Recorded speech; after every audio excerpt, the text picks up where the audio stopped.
Hey guys, Richard's Accountant, Remount Horsemanship.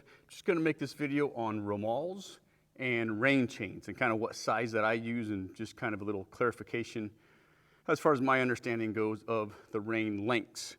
So what I have in my hand here is these are called romals and reins. And what it is there's a quirt on one end and then there's reins on the other end. So it's actually a romal and a rein. This one is braided. This one's a nice looking, very nice braided rawhide rein. It has the buttons on it that add weight to the rein. So you do want buttons on your rawhide rein so that the weight can signal a release. And then when you draw the reins up, it gives the horse a nice pre-signal to what you're going to be asking of them. You can spend any amount of money on these reins. There's lots of different makers out there, and you can get different plates and different types of braiding and colors and stuff.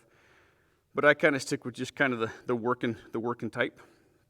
This one here is just rolled leather. It's rolled leather. It's a little bit longer than this rein.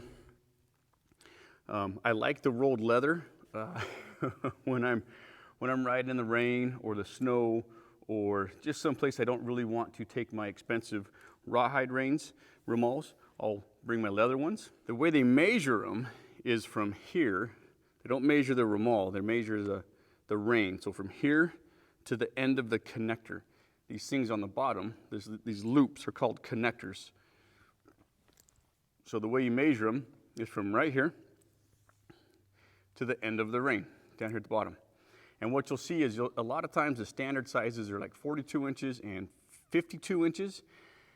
And the reason that the reins are generally in that length is because you generally have rein chains on your horse's bit if you're riding in a bridle bit.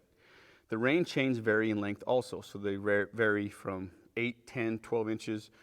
I made these ones, I think they're just over 12 inches. I made them and they work just fine.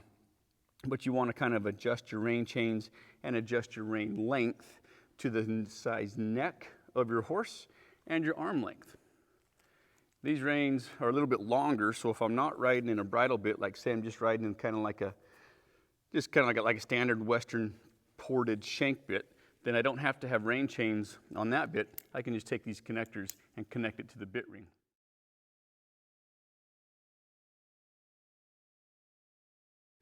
These ones are a lot more traditional. They have rawhide rein connectors.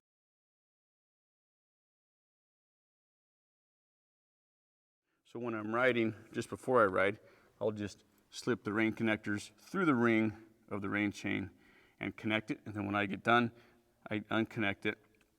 And I always hang up my romals and my bridle separately. I don't leave them attached.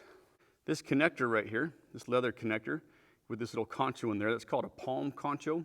A lot of times when you buy the reins from a maker, this will be really short. The distance between the romal and the reins will be really short. I like to have a little bit more room just so that it just hangs a little bit better in my hand when I'm riding. It just hangs a little bit better, just drapes over my thumb. And then when I'm roping, I can just hold it like that. And it just drapes really nice with that little leather thong in there. That's just something that I built in there. So like I was saying, a lot of the rein length depends on your arm length and it depends on the length of the horse. Right now I have both of those sets of reins connected to the rein chains on my bridle bit. And you can see that the leather ones are a lot longer than the rawhide ones. And it's fine, it truly is, but like when I'm roping, then what I do is I grab the romal in one hand and then I grab the reins in the other. Because if I'm on a short horse and I just put the reins right there draped over my hand and maybe I'm choked up on my horse a little bit, well then that romal gets pretty dang close to the ground. And on some short horses, it'll drag on the ground. And the last thing I need is a horse stepping on my reins.